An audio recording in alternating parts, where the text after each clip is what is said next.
Hello, everyone. So today we are going to talk about Plato's Euthyphro.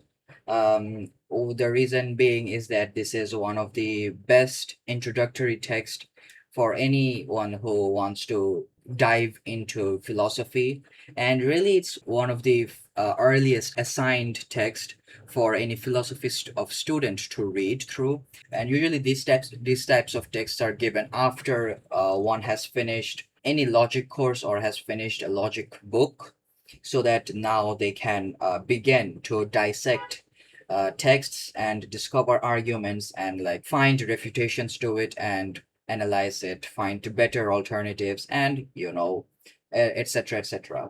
So this text is like very readable, it's very beginner friendly. And so as I'm going to read through it, I hope not only it enhances your understanding of the text, it also enhances mine, since explaining something should help me to read to understand the information better also. Anyway, we are going to skip the first dialogue. I hope that you have read the dialogue yourself first. You should definitely do that. So far, you will understand that it is about some guy named Miletus in Athens, and he has accused Socrates, obviously a very famous guy, no explanation needed, and he has accused Socrates of corrupting the youth. And also later on in a marketplace, Socrates meets a guy named Euthyphro. And Euthyphro is a guy who is known to prosecute his father, who killed their slave. And so Euthyphro finds this action very justified. He finds this morally righteous, and Socrates finds him interesting.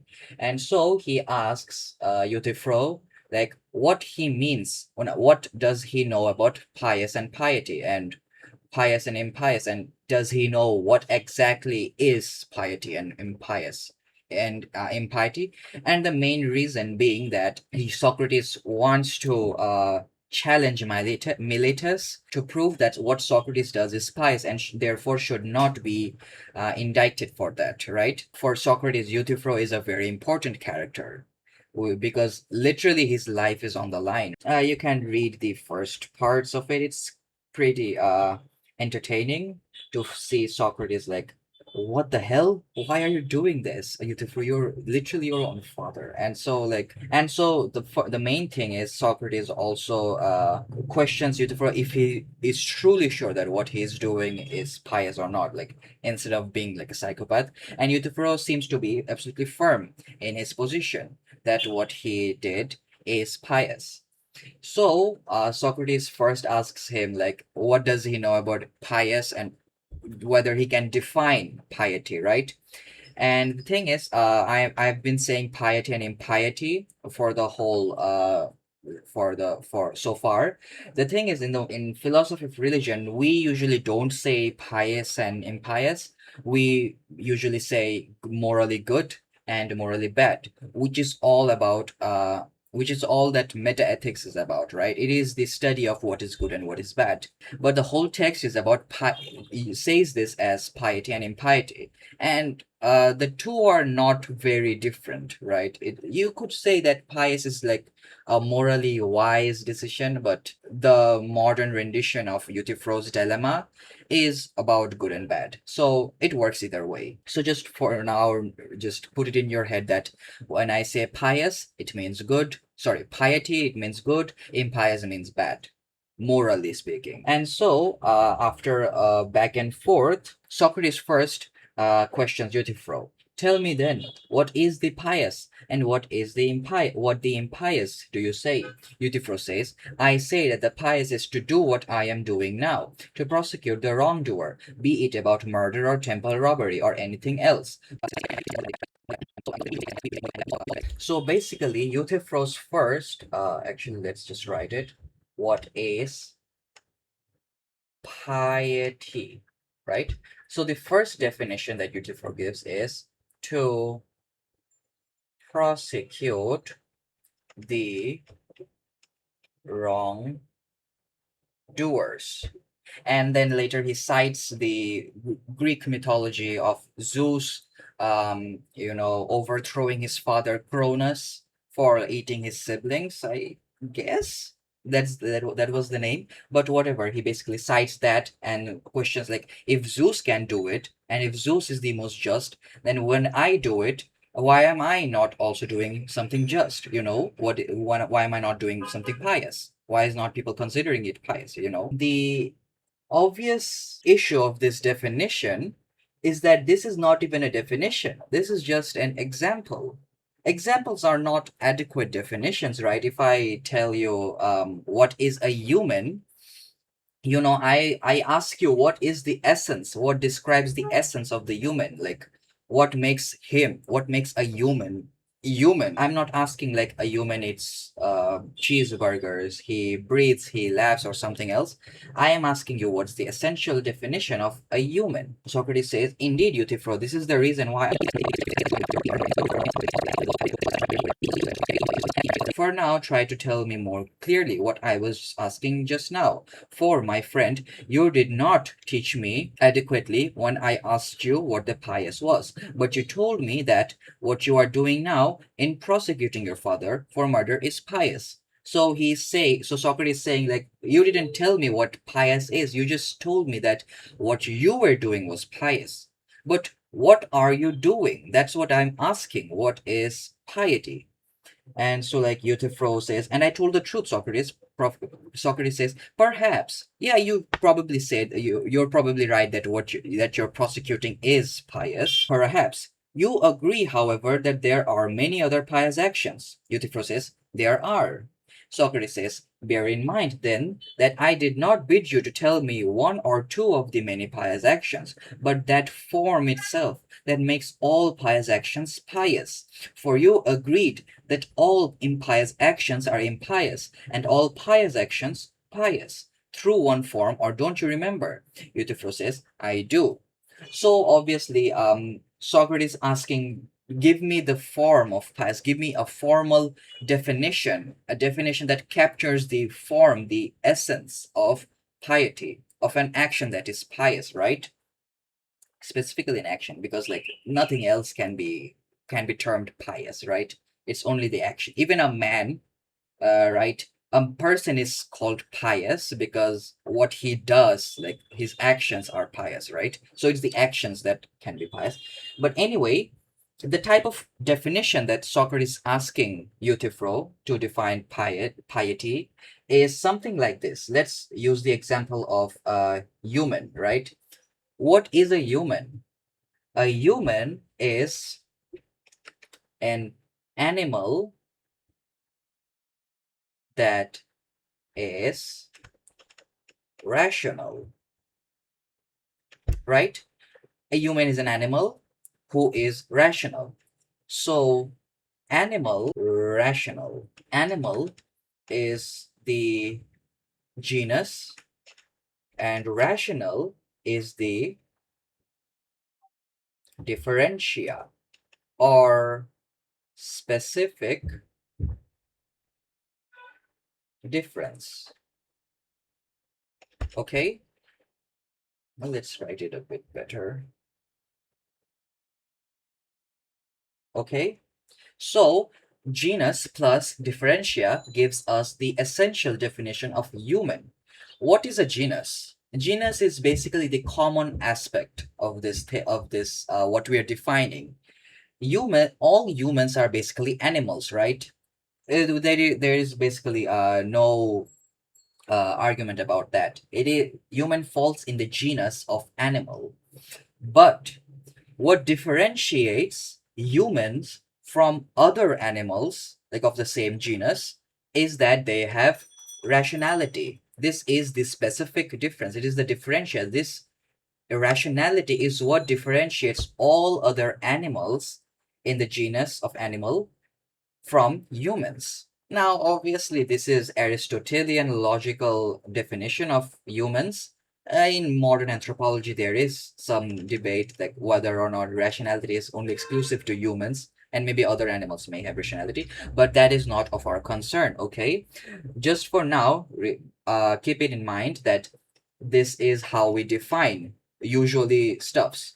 So this is the type of definition Socrates is looking for in piety. Socrates asks him again, tell me then what this form itself is, so that I may look upon it, and using it as a model, say that any action of yours or another's that is of that kind is pious, and if it is not, then that is it is not. Euthyphro says, if that is how you want it, Socrates, that is how I will tell you. Socrates says, that is what I want. So Euthyphro says it. Well then, what is dear to the gods is pious, and what is not is impious. So we get a second definition, probably much better than this, which is action that is dear to the gods. Now, obviously, this setting is around Greek gods, but we can like easily just replace this to God. Like if we're talking about the Abrahamic God, right, the monotheistic God. So saying the gods, it doesn't like really change the power of this argument. So Socrates says, oh sorry, but he now let's detect the genus and the differentiate here. Action is the genus because there are many actions, right? And piety falls under the genus of action. It is an action, and dear to the gods is what differentiates it. Okay, so let's just write differentia. So there are many actions, but a pious actions is that is dear to the gods. The aspect of being dear to the gods is what differentiates a pious actions from a non-pious actions or an impious actions, right? So this is the current definition of piety by Euthyphro. And so Socrates is satisfied by this. Socrates says, splendid, Euthyphro, you have now answered in the way I wanted. Whether your answer is true, I do not know yet, but you will obviously show me that what you say is true. Euthyphro says, certainly. Obviously, this is just like, this is a valid definition, right? It is an essential definition. But whether this is true, we will examine it later. Socrates says, "Come on, let us examine what we mean. An action or a man dear to the gods is pious, but an action or a man hated by the gods is impious. They are not the same, but quite opposite. The pious and the impious. Is that not so?" Euthyphro says, "It is indeed." And that seems to be a good statement. Euthyphro says, "I think so, Socrates." Socrates says, "We have also stated that the gods are in a state of discord, that they are at odds with each other, Euthyphro, and that they are at enmity with each other. Has that too been said?" Euthyphro says, "It has." So, like, obviously, this is Greek polytheism, but we will later on see that it really doesn't matter.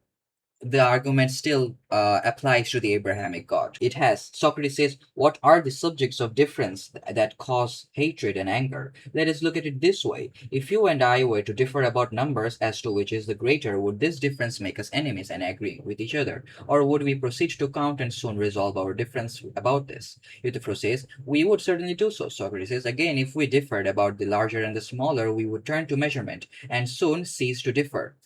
And here is a pretty good, there's a very good line here. So Socrates is talking about like, let's say that, that the gods differ a lot, right? So when we as humans differ, we basically check some standard, okay? A standard of morality.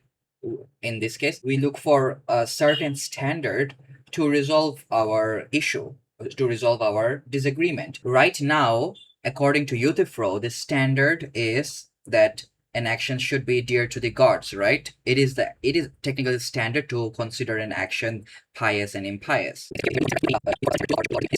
Socrates then asks it, what about the gods, Euthyphro? If indeed they have differences, will it not be about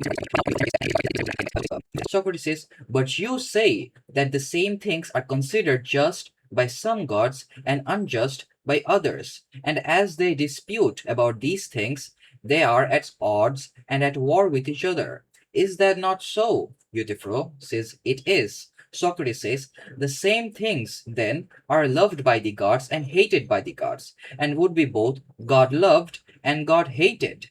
Euthyphro says, it seems likely.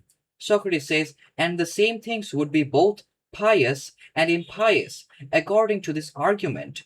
Euthyphro says, I'm afraid so. So this is basically a refutation to this argument. Basically, the argument, it was that if actions that is dear to the gods is the pious, but we know that something that let's say for any action like prosecution of a wrongdoer, there can be some Greek gods that consider it dear, that it is dear to them, and some gods would say that it's not dear to them.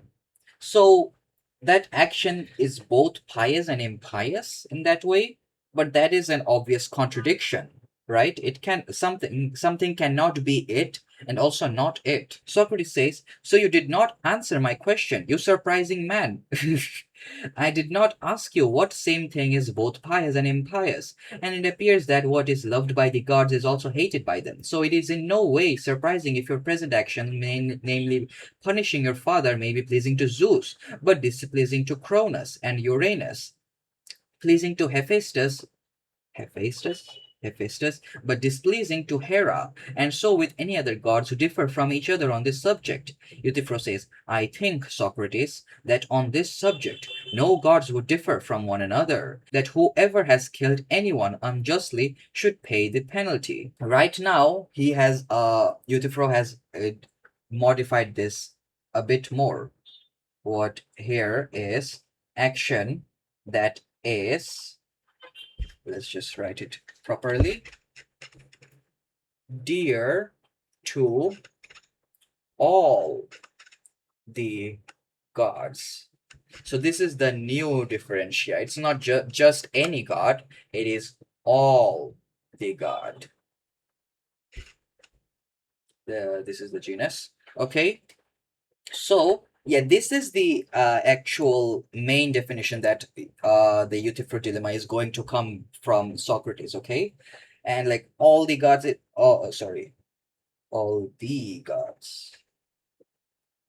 Okay, basically it's just, and this is the one that will also work with one god. So, Socrates says.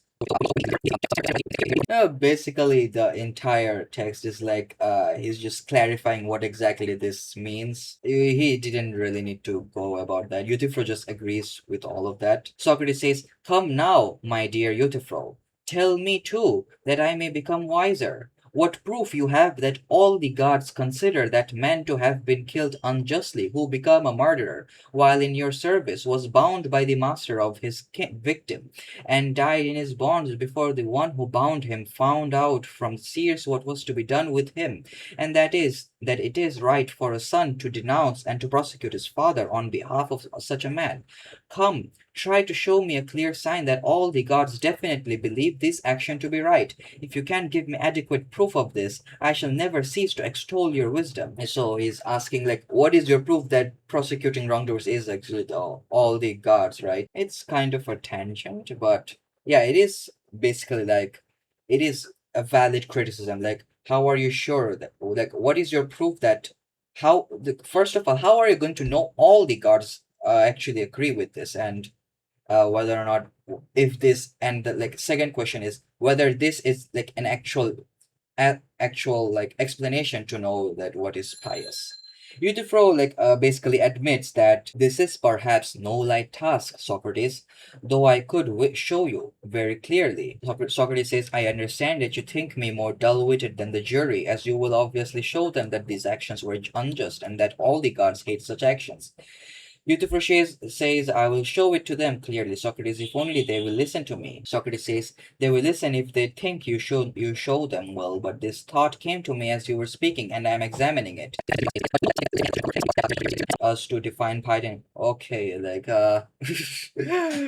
Socrates just gave up. He knew like proving that false, and this is just going to like take up a lot of time. And both of them are in quite hurry, right?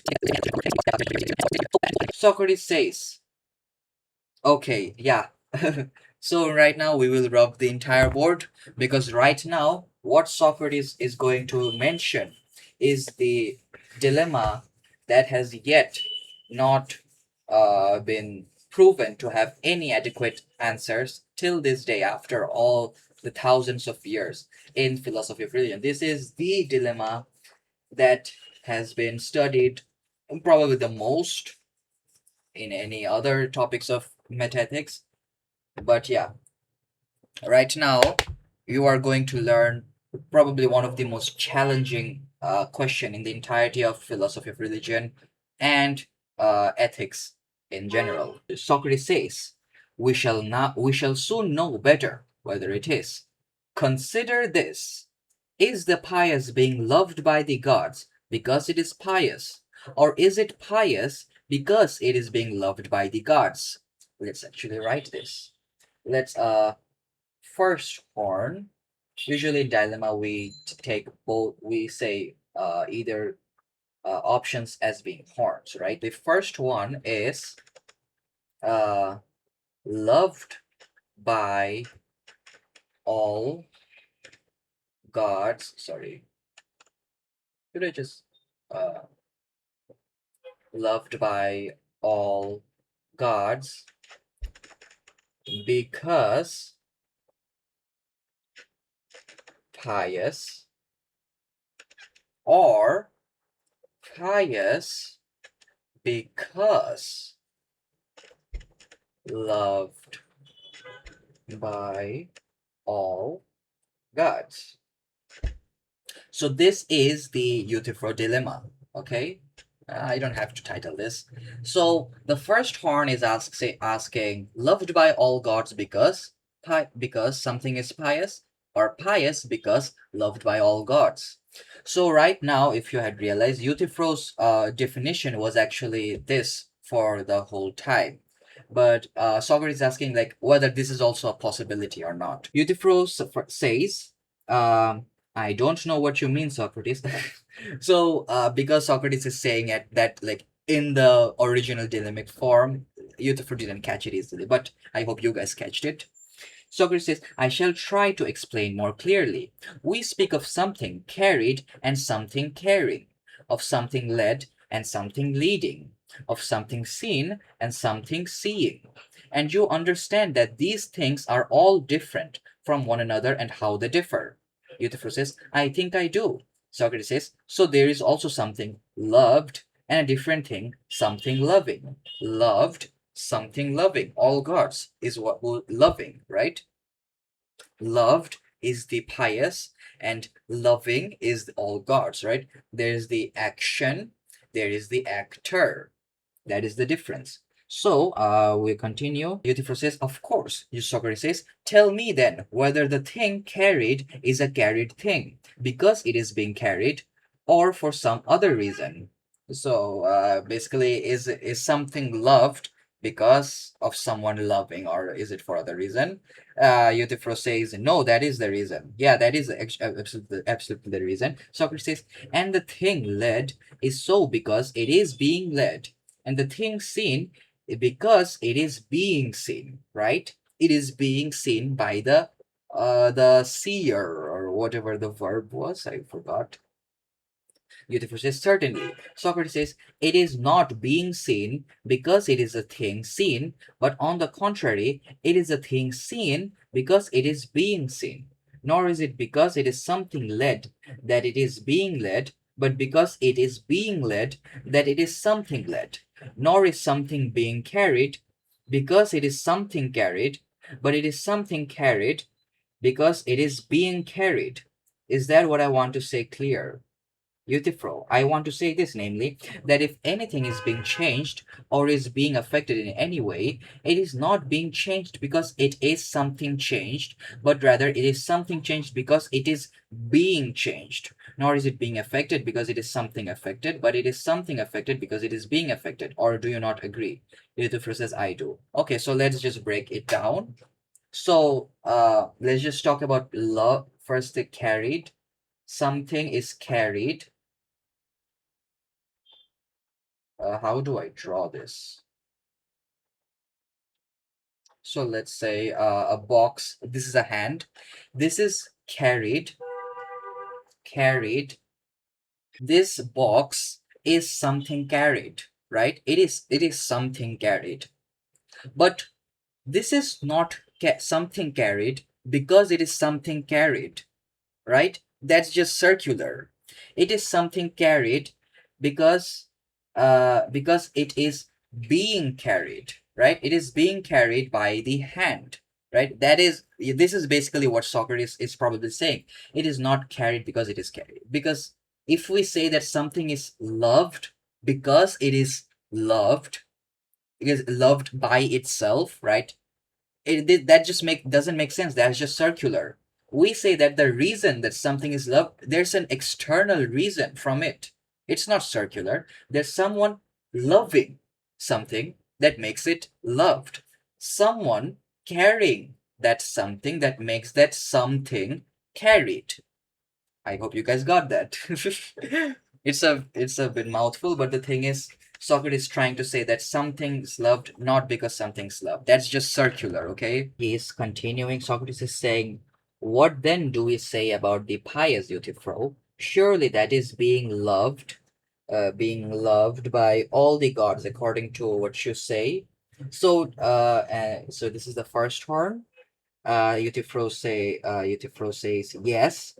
Socrates says, is it being loved because it is pious or for some other reason? Euthyphro says, for no other reason. It is being loved then because it is pious, but it is not pious because it is being loved. Okay, so it's just first horn and not second horn. He is basically asking Euthyphro that, apparently. Socrates says, and yet it is something loved and God loved because it is being loved by the gods. Okay, so this is basically the first one that we said. It is carried because it is being carried, right?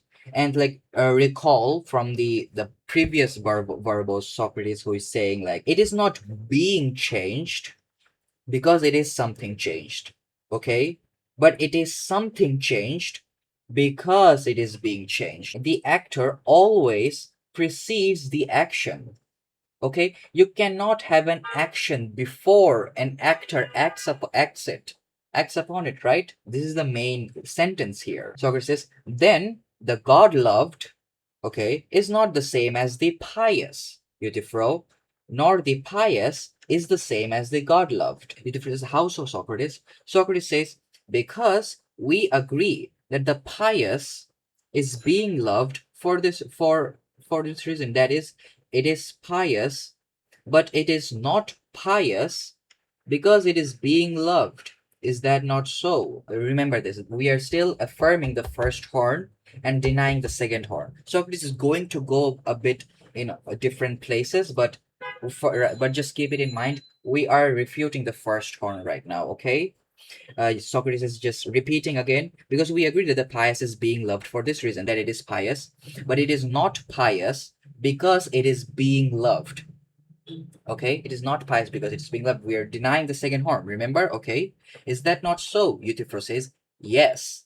Socrates says, and that the God loved, on the other hand, the God loved by all gods, something, whatever it is so because it is being loved by the gods, by the very fact of being loved.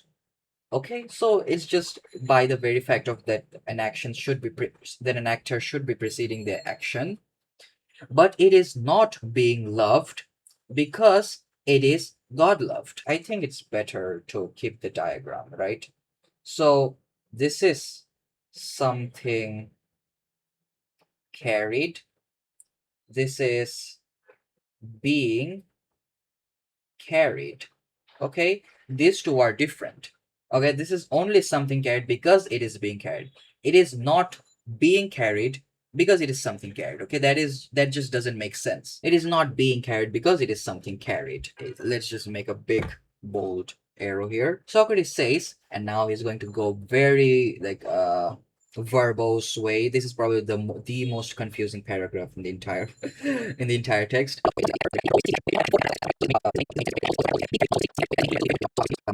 I am afraid, Euthyphro, that when you were asked what piety is, you did not wish to make its nature clear to me, but you told me an effect or quality of it, that the pious has the quality of being loved by all the gods. But you have not yet told me what the pious is. Okay, that is a very confusing statement to say after all what had been said. But just think of it simply. He is basically saying that you did not tell me what pious is. You just told me that something being loved by all gods is because it is pious. But why would it be loved by all gods, right? We don't even know that. The answer is because it is pious. But what even is pious?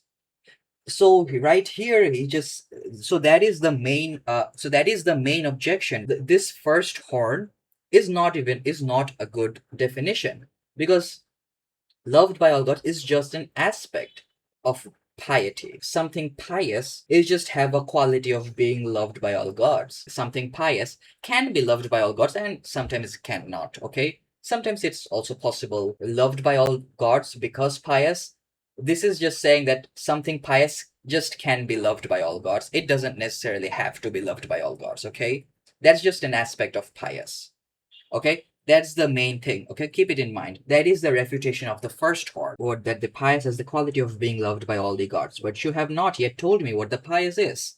Now, if you will, do not hide things from me, but tell me again from the beginning what piety is, whether being loved by the gods or having some other quality. We shall not quarrel about that, but be keen to tell me what the pious and the impious are. And then like they are talking about whatever I say you're just not satisfied. And then Socrates is saying, oh, your statements are some to belong to, and mine says Daedalus. And like it's just filler episode. But let's continue to the actual stuff. And is then all that is just pious, or is all that is pious just, but not all that is just pious, but some of it is, and some is not. So now Socrates is basically helping Euthyphro to find a different definitions. What is pious is of necessary just.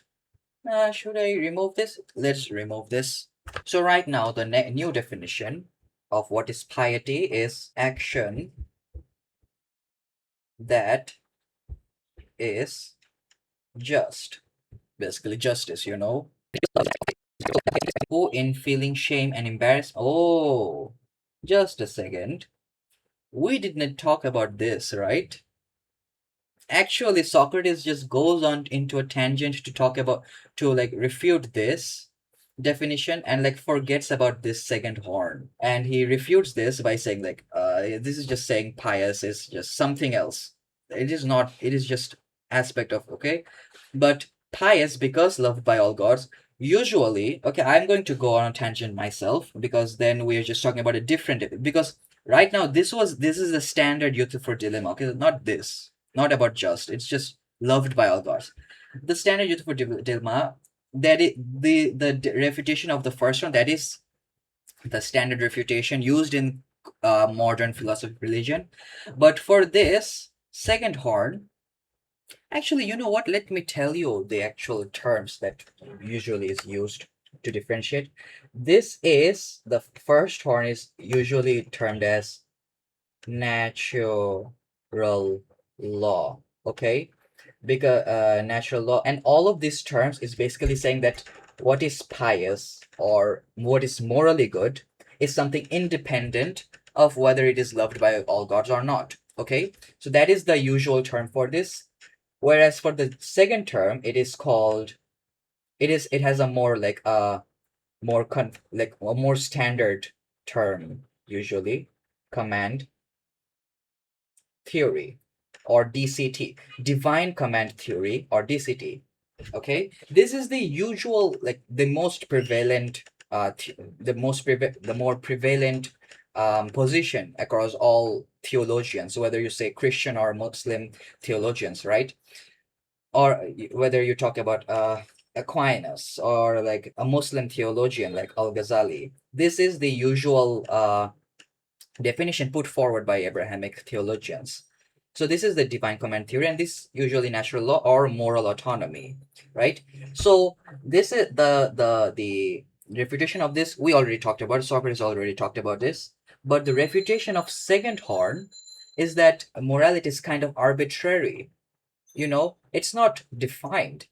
Let's say like murder is wrong. We all know murder is wrong, right?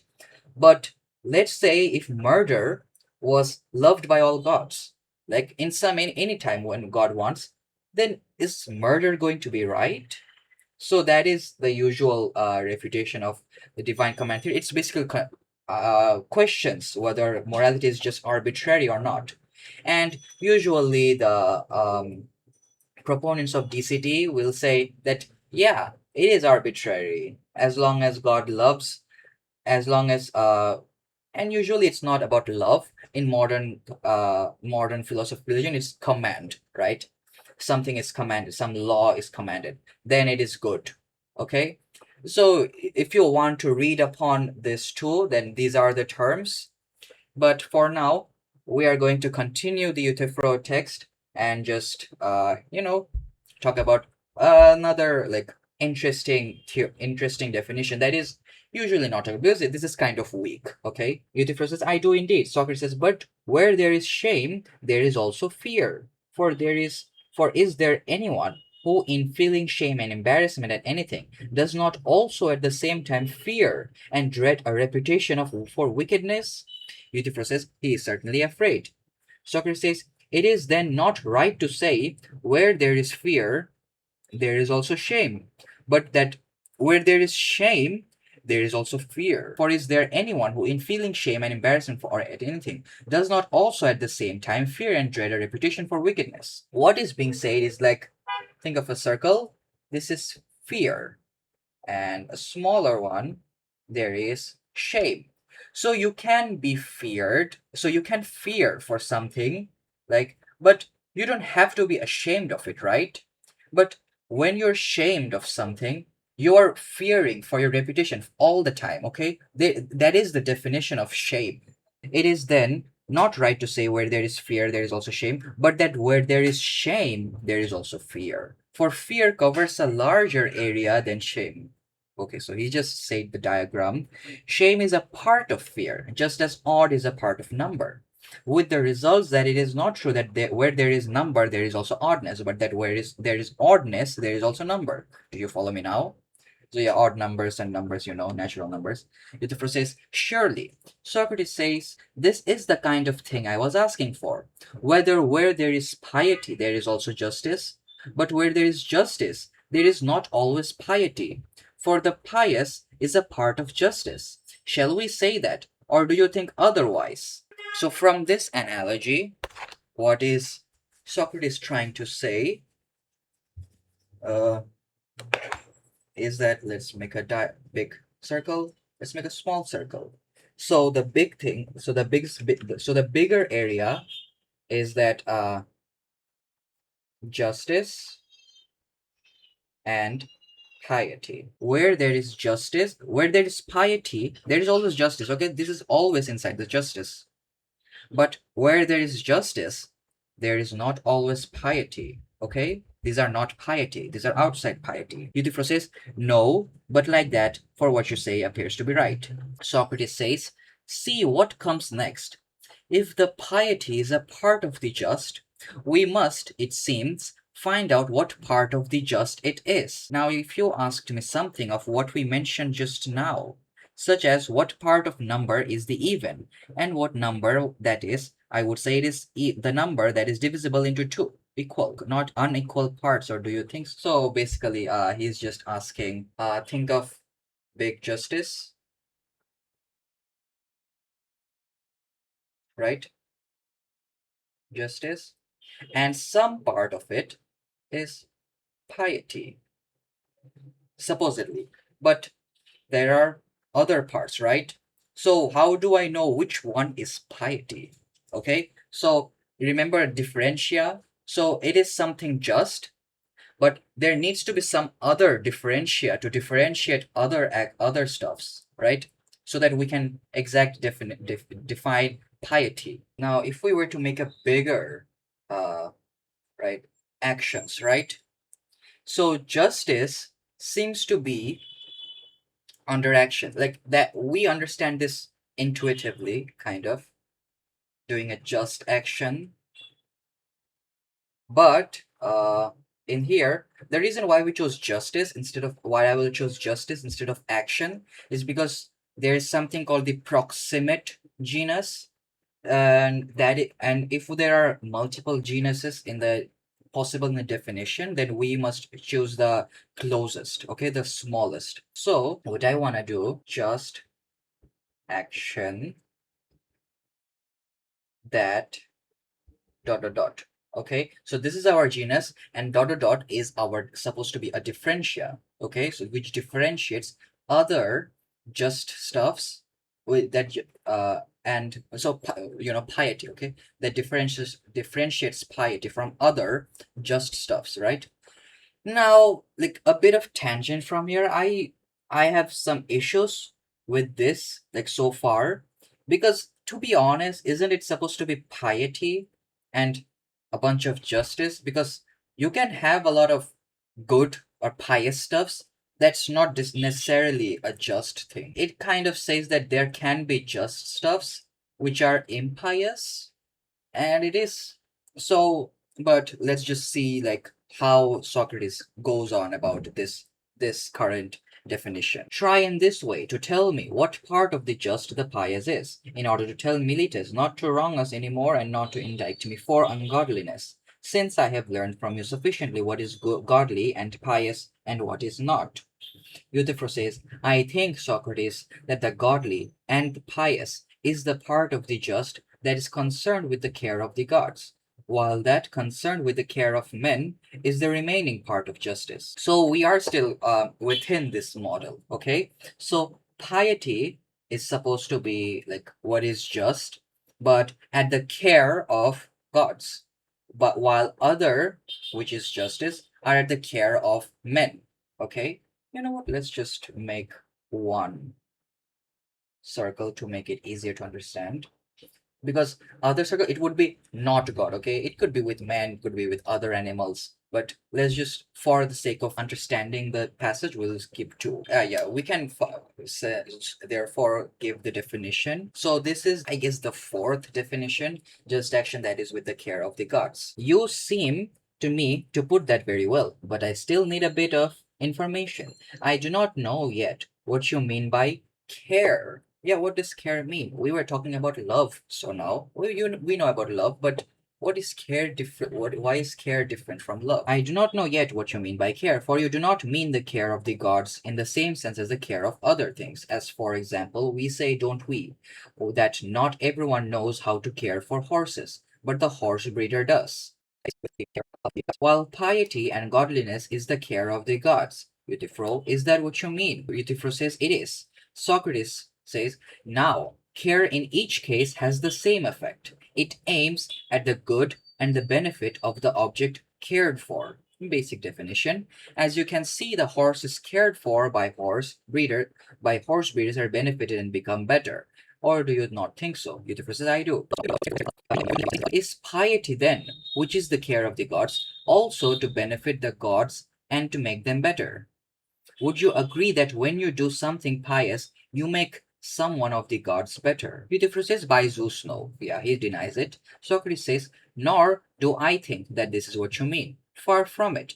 But that is why I asked you what you meant by the care of gods, because I did not believe you meant this kind of care. Euthyphro says, quite right, Socrates. That is not the kind of care I mean. Actually, I think this should be that is with the concerned with the care of the gods. So apparently, what this definition is saying is that just action is actually care of the gods. Very well, but what kind of care of the gods would piety be? The kind of care, Socrates, that slaves take of their masters. So now we have a good example. I understand. It is likely to be a kind of service of the gods. So when we do pious actions, we are kind of servicing the gods. Okay, that is the care of the gods. That is how they are benefited, quote unquote. I understand. It is likely to be a kind of service of the gods. Quite so. Could you tell me to the achievement of what goal service to doctors tends? Is it not, do you think, to achieving health? I think so. What about service to shipbuilders? To what achievement is it directed? Clearly, Socrates, to the building of a ship, and service to house builders, to the building of a house. Yes. Okay, so service is like basically, it's a slave helping each of these people, right? So a slave may help a doctor to achieving health, a slave may help a shipbuilder to building a ship. A slave may help a house builder to building a house. Basically, we're still talking about the ancient Athens, right? Where slavery was prevalent. Tell me then, my good sir, to the achievement of what aim does service to the gods tend? You obviously know, since you say that you of all men have the best knowledge of the divine. And I am telling the truth, Socrates. Tell me then, by Zeus, what is that excellent aim that the gods achieve, using us as their servants? So Euthyphro says, many fine things, Socrates. Socrates says, yeah, it's basically saying like, okay, there are many things, but there is a main thing. There is an asset. There's like the core concern, right? That is what Socrates is asking, not like anything. I told you a while ago, Socrates, that it is a considerable task to acquire any precise knowledge of these things. But to put it simply, I say that if a man knows how to say and do what is pleasing to the gods, at prayer, at sacrifice, those are pious actions, such as preserve both private houses and public affairs of state. The opposite of these pleasing actions are impious and overturn and destroy everything. Isn't Euthyphro just going back to his previous with piety? Okay, let's just continue. Socrates says, you could tell me in far fewer words, if you are willing, the sum of what I asked Euthyphro, but you are not keen to teach me, that is clear. You were on the point of doing so, but you turned away. If you had given that answer, I should now have acquired from you sufficient knowledge of the nature of piety. As it is, the lover of inquiry most follow his beloved, wherever it may lead him. Once more, then, what do you say that piety and the pious are? Are they a knowledge of how to sacrifice and pray? Let's just say, I think this is the fifth definition of piety right now we have. It is kind of falling into the just action concerned with the care of gods, but more specifically, if we were to like add more differentiate to our definition, Socrates says to sacrifice is to make a gift to the gods, whereas to pray is to beg from the gods. Euthyphro says definitely, Socrates. Socrates says it would follow from this statement that piety would be a knowledge of how to give to and beg from the gods. You understood what I said very well, Socrates. That is because I am so desirous of your wisdom, and I concentrate my mind on it, so that no word of yours may fall to the ground. But tell me, what is this service to the gods? You say it is to beg from them and to give to them. I do. And to beg correctly would be to ask from them things that we need. What else? And to give correctly is to give them what they need from us, for it would not be skillful to bring gifts to anyone that are in no way needed. True, Socrates. Piety would then be a sort of trading skill between gods and men. Trading, yes, if you prefer to call it that. I prefer nothing, unless it is true. Okay. But tell me, what benefit do the gods derive from the gifts that they receive from us? What they give us is obvious to all. There is for us no good that we do not receive from them. Basically, what he's trying to say is whatever we receive is good. Usually, like, it is hard to understand double negatives or whatever. But how are they benefited by what they receive from us?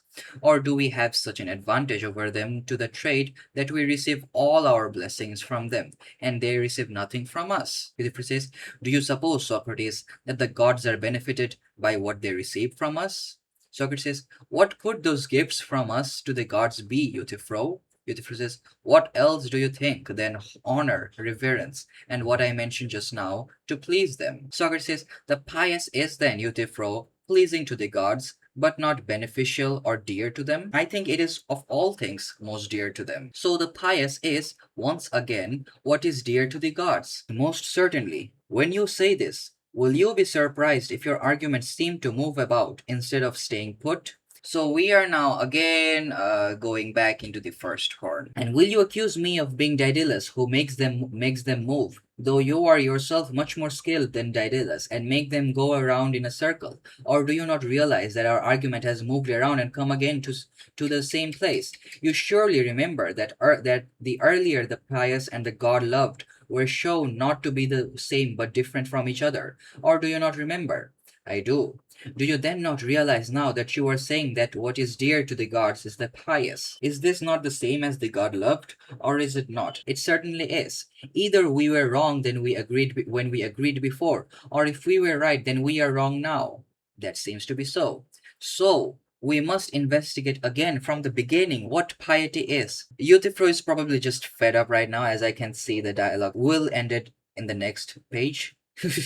As I shall not willingly give up before I learn this. Do not think me unworthy, but concentrate your attention and tell the truth, for you know it, if any man does, and I must not let you go like Proteus. Before you tell me, if you had no clear knowledge of piety and impiety, you would never have ventured to prosecute your old father for murder on behalf of a servant. For fear of the gods, you would have been afraid to take the risk lest you should not be acting rightly, and would have been ashamed before men. But now I know well that you believe you have clear knowledge of piety and impiety. So tell me, my good Euthyphro, and do not hide what you think it is. Euthyphro says, some other time, Socrates, for I am in a hurry now, and it is time for me to go. Euthyphro just skedaddles. Socrates says, what a thing to do, my friend. By going, you have cast me down from a great hope I had, that I would learn from you the nature of the pious and the impious, and so escape Meletus' indictment by showing him that I had acquired wisdom in divine matters from Euthyphro, and my ignorance would no longer cause me to be careless and inventive about such things, and that I would be better for the rest of my life. So Socrates is just sad. He has not gotten any like good definition of piety, and he just goes to be sad. And yeah, later on he just dies. Nah, why am I laughing? That's a sad thing. Socrates is a good guy. It seems so. He's trying to be good at least. So yeah, that was Euthyphro. Anyway, that's it for today's video. I hope you guys have understood any confuse have now understood, have been clarified by any confusing passage. There were many confusing passage which I had to cut a lot of this video for. But I hope you guys have learned some new stuffs from this text and from this video, just as I have done. And see you guys next time. Adios.